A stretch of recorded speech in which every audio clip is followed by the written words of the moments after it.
We're going to record. We're live? Yep. All right, welcome. Today is the 28th, it's Wednesday, and we'll start out with your quote, number 24. It's a little bit of slang in there. No half this, got-as, or should-as, enjoy the moment. Meaning you don't have to do this, shouldn't got to do this, and should I just enjoy the moment, which I hope you do when we're reading the Praise of Folly sections. You're on TV. Woo-hoo! That was a message from Bob. Woo-hoo! You didn't hear it. Okay, Emrys, we went through some info and some statistics and some characteristics the last time we met. Hopefully you got that before the battery went out. If not, make sure you do so by reading. You can get most of it from before the Praise of Folly and at the end of the chapter also.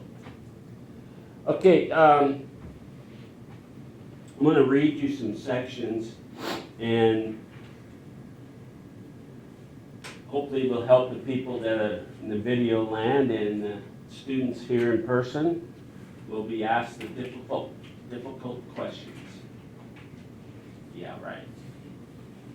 Okay, before we start, one of the characteristics, how did Emrys write and speak in most cases?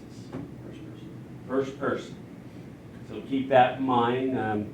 Remember, we're still back in the ancient times of 1400s, the Renaissance, and that's how people did walk around. They didn't sit in their houses talking like you and I are right now. A lot of them talked in first person, even when they carried on conversations. Hard to believe.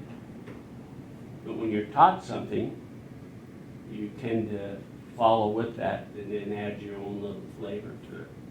Give me an example of talking in first person. Me?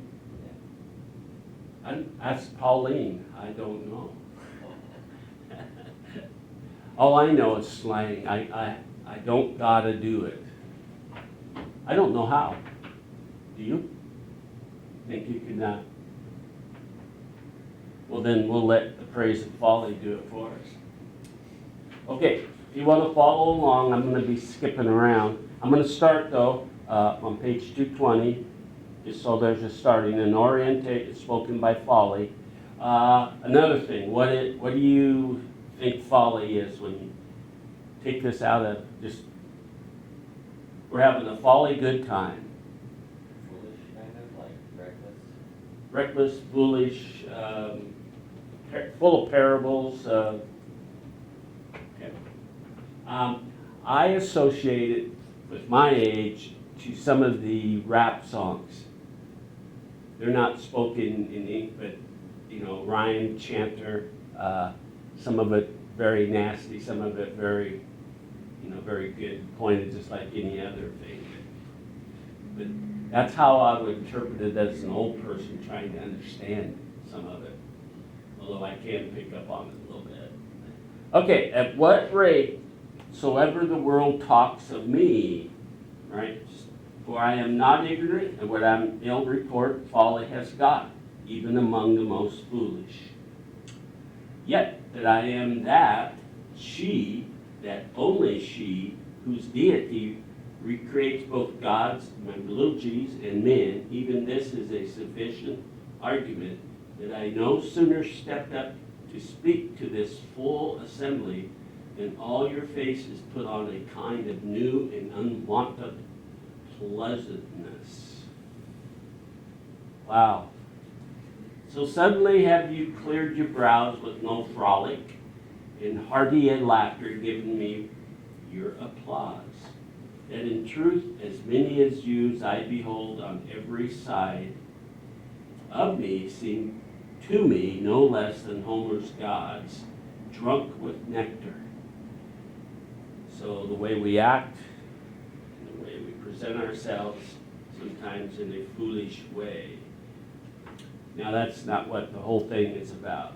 But let's move on down to the middle. So Providence that has the great parent of mankind, nature. Key point. One of the key parts or parents of all mankind is nature.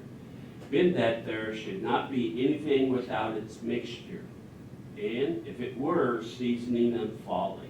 So you take the blah of nature, just how it is, you add a little color to it, a little folly. For since according to the definition of the Stoics, wisdom is nothing else than to be governed by reason, on the contrary, folly to be given up to the will of our passions, that the life of man might not be altogether discolored and hard to away with, and many much more passion than the reason has Jupiter composed us. And this is another way of saying you need to add a little here and a little there, a little salt, a little pepper, mix it up.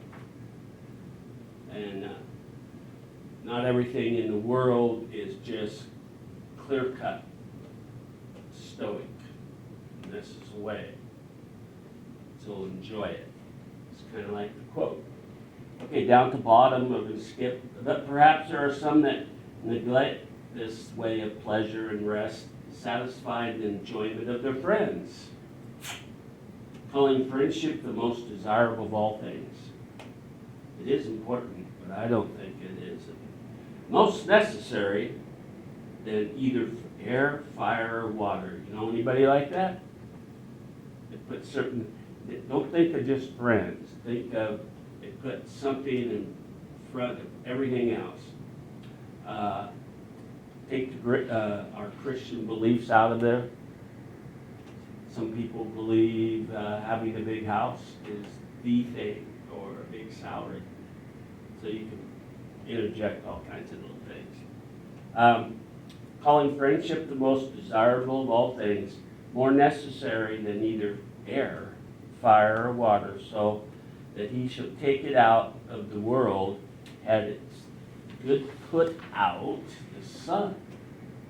And lastly, so commendable, and yet that make anything to the matter that neither the philosophers themselves doubted to reckon it among their chiefest good. Whoa. Skipping on down, we'll see what you guys think in a little bit. Since then, the nature of man is such that there is scarce anyone to be found that is not subject to many errors. That's pretty easy to understand. Add this to the great diversity of our minds and studies, so many slips and oversights and chances of human life.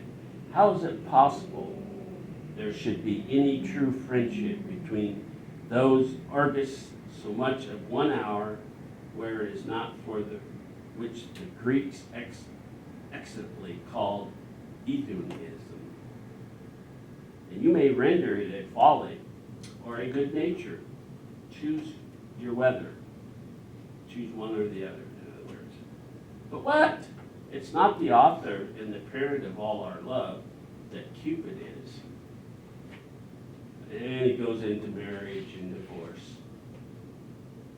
Then we'll skip on over to page 223, get a little different. And now you think I have said it all. We talked about love and hate before this. Now you think I have said it all, but you shall hear yet greater things. Will he, I pray, love anyone who hates himself, or even agree with another who is not at peace with himself, or beget pleasure in another that is troublesome to himself? I think no one will say it is not more foolish than folly. Who are they talking about? Either one of you.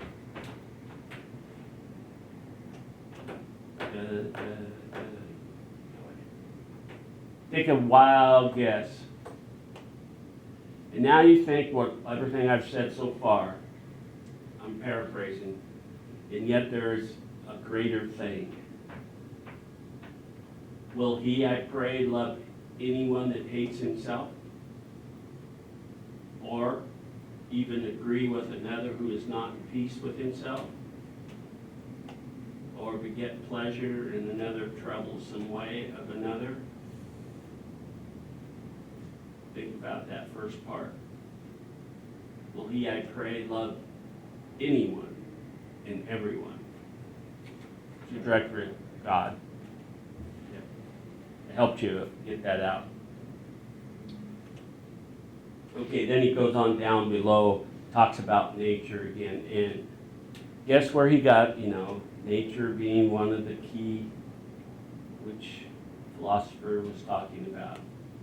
You don't have to say it, but just think, how this is built upon other people before him, and he's picked up on this, and he happens to be living in the era of time of the Renaissance, and his attacking of the church and the established state. So it's a continuing story of one philosopher. What do we call that? Remember that term? You too? Great conversation. The great conversation.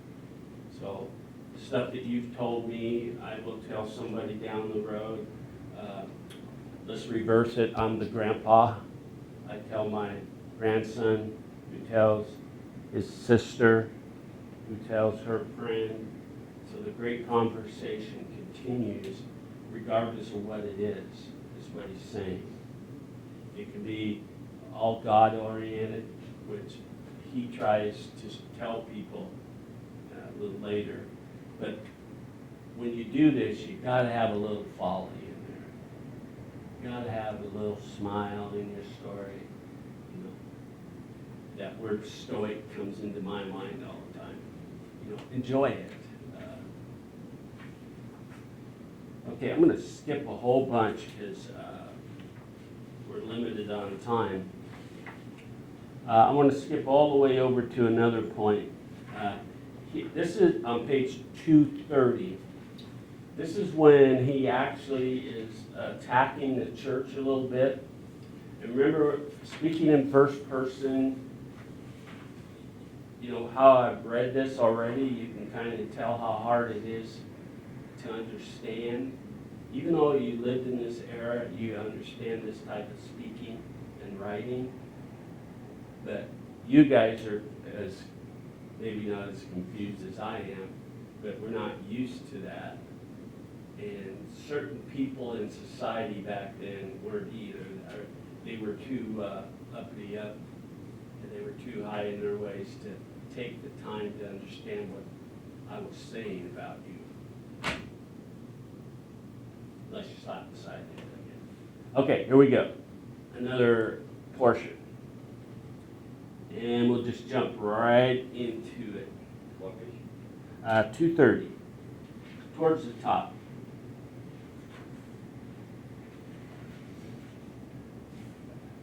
Okay, other things again are as afraid to touch, like money as poison, yet neither forbear of wine, daddling with women. In the word does this only care none that come near one another in a matter of living. Living is, can't do anything without living. And, as he goes into the next section, and for popes that supply the place of Christ, if they should endeavor to imitate his life, to wit his poverty, labor, doctrine, cross, contempt of life, or should they consider that the name Pope, that is the Father of Holiness, imports who would live more desolate than themselves, or who would purchase their chair with all the substance? What's that about? Why? Take the Pope, where the Pope lives, still there. What's it called? Starts with a V. Somebody out there shout it at us. Huh? The Vatican. It's a country. It's a small place. Why? What he's saying basically. Why does the Catholic Church? Why do you need to have a Pope sitting on the chair when you know God is the one that's sitting on the chair, why do we have to have a special place for your Pope in the church? That's what he's questioning.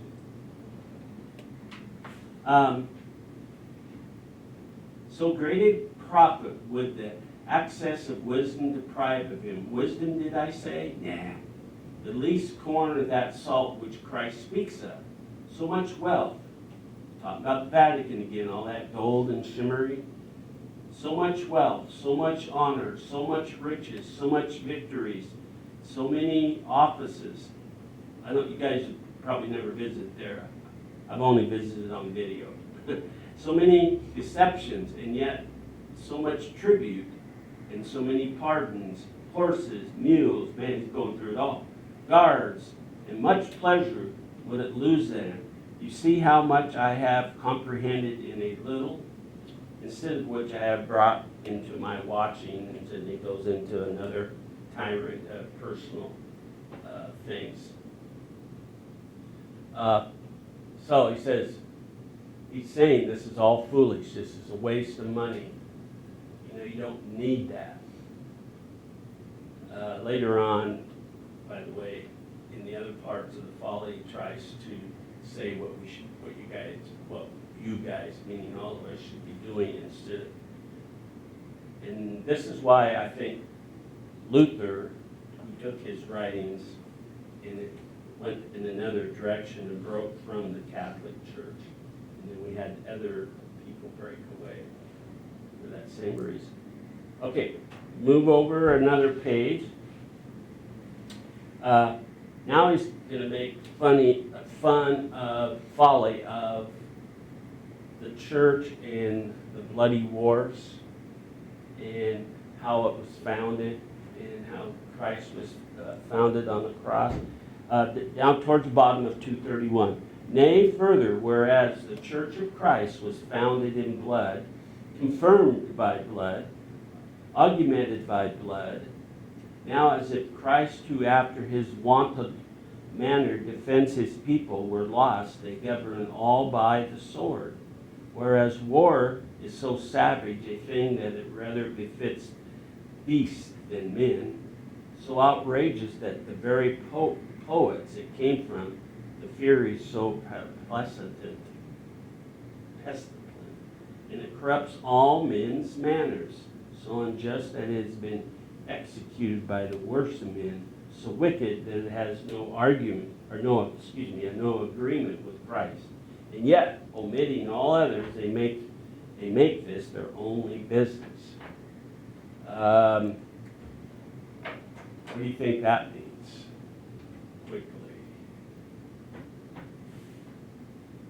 Gotta read, gotta think. What happens during the Holy Wars?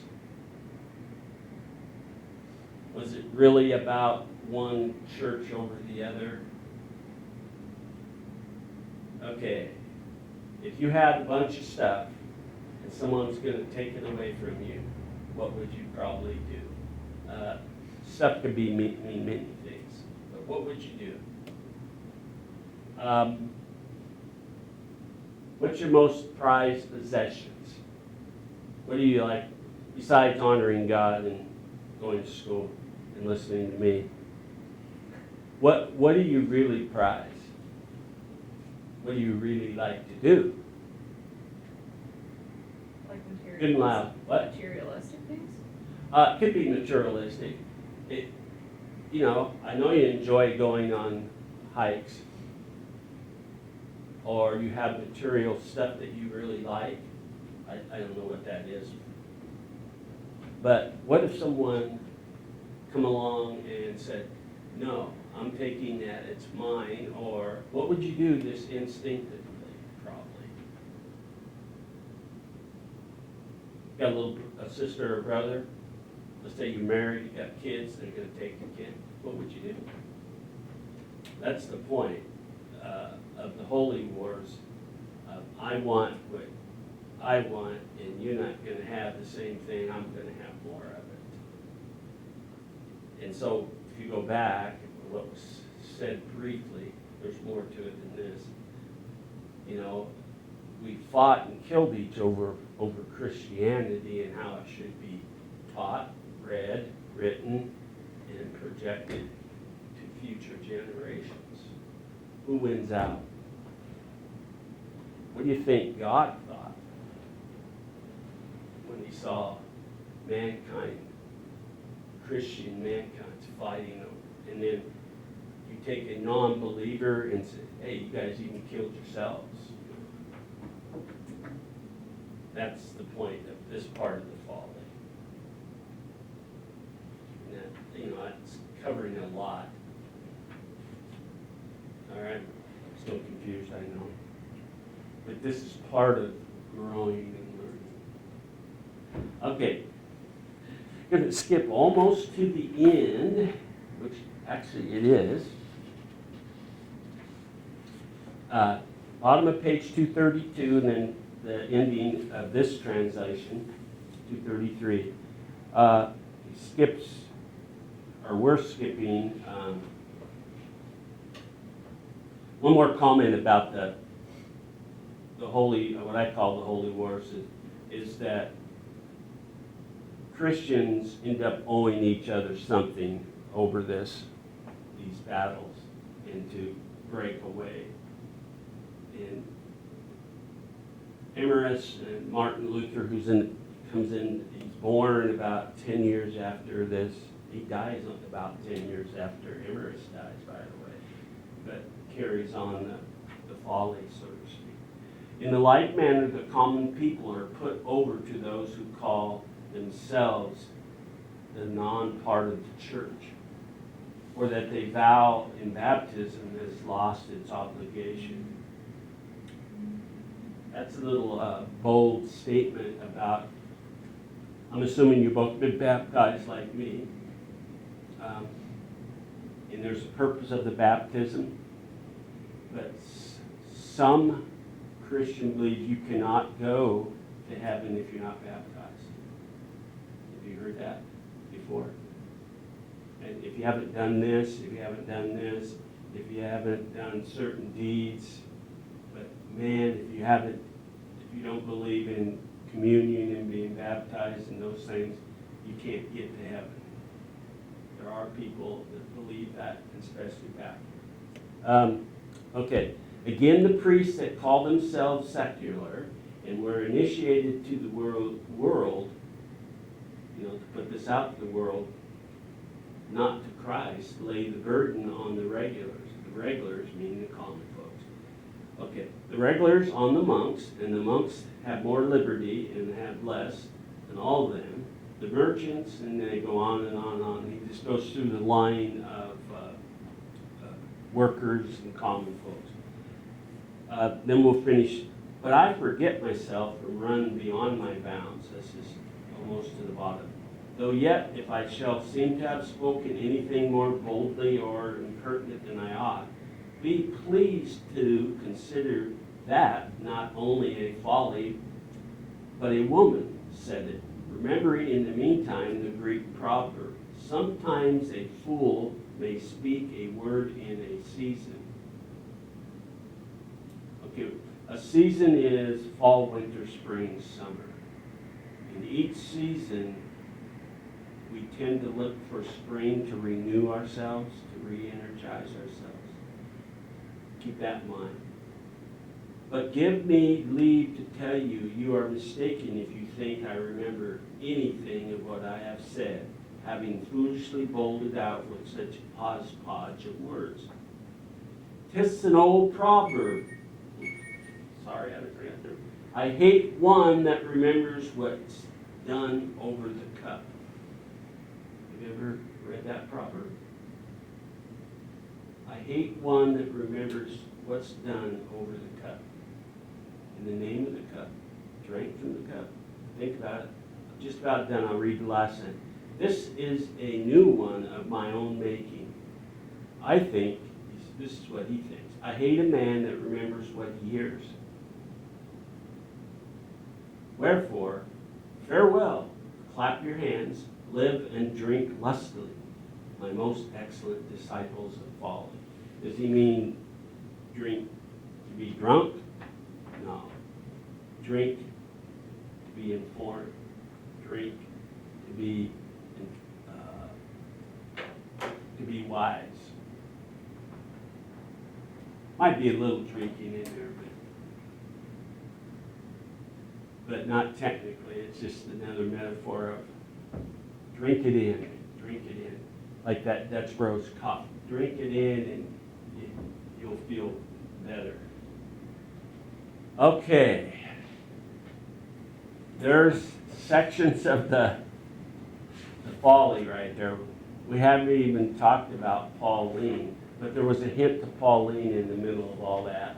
She, when they were towards the beginning, she. And again, that was common way of saying, instead of saying, well, he said this, they said this, it's she, and it's put into that. Notice when this was translated at the very end. After his death, 1688. It's going to do that and forgot. So it was originally in what language? Say again? What was the original language it was in? Well, the original writing of the folly, you know, he wrote it while he was alive, and then, you know, like anybody else, people translated, like he translated, by the way, you remember he translated the New Testament in his way. And if you guys read a little bit of the King James version of the Testament, right? How hard it is to read. Well, that was his translation. So other type of people could read it.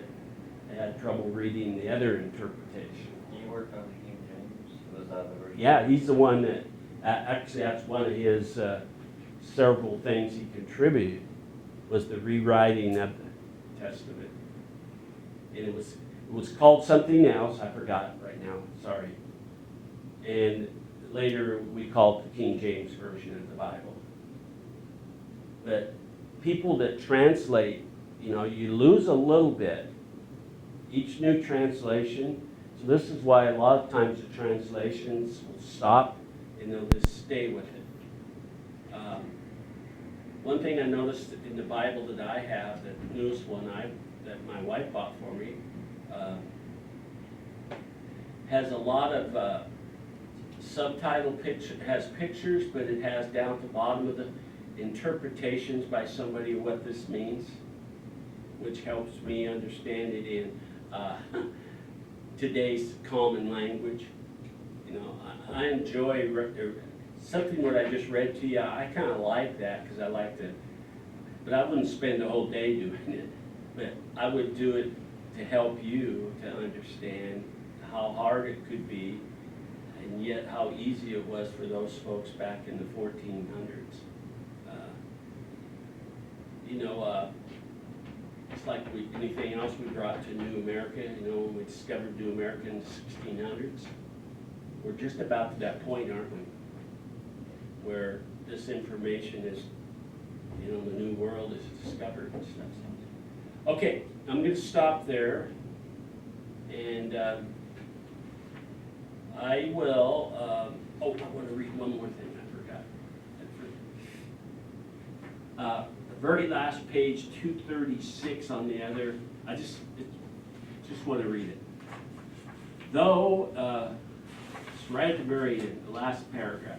Though in praise of folly is an excellent introduction to Emerus and his central concerns, the reader who delves further into his literacy will not be disappointed. Emerus is not only the voice of his time or a representative of the Roman Catholic Church, even though he attacks it, he also is a believer who his works deserve more attention from Christians of all churches and denominations. And, you know, this is just info that Martin Luther, you know, he took off, and Luther is, you know, and this other person and this other person.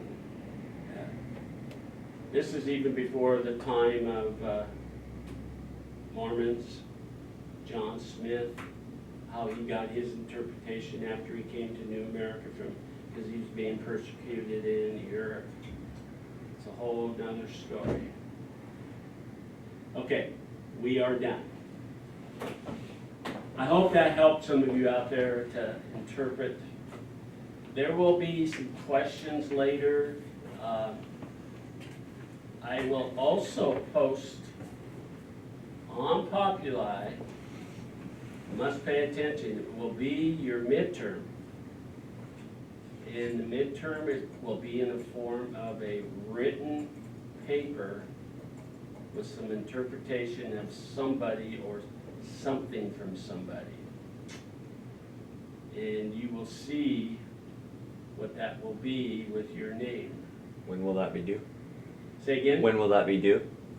I have set a week from Friday, which would be November 6th. I think that's when the paper will be due. I'm almost positive that's the right date. But I will put that on there today, make sure it's all, so you got a little over a week. It's not, it's not like a 15, 10, 8-page. You'll get it. You'll be happy. You'll have a folly. But you'll have to do it. Okay, thank you guys.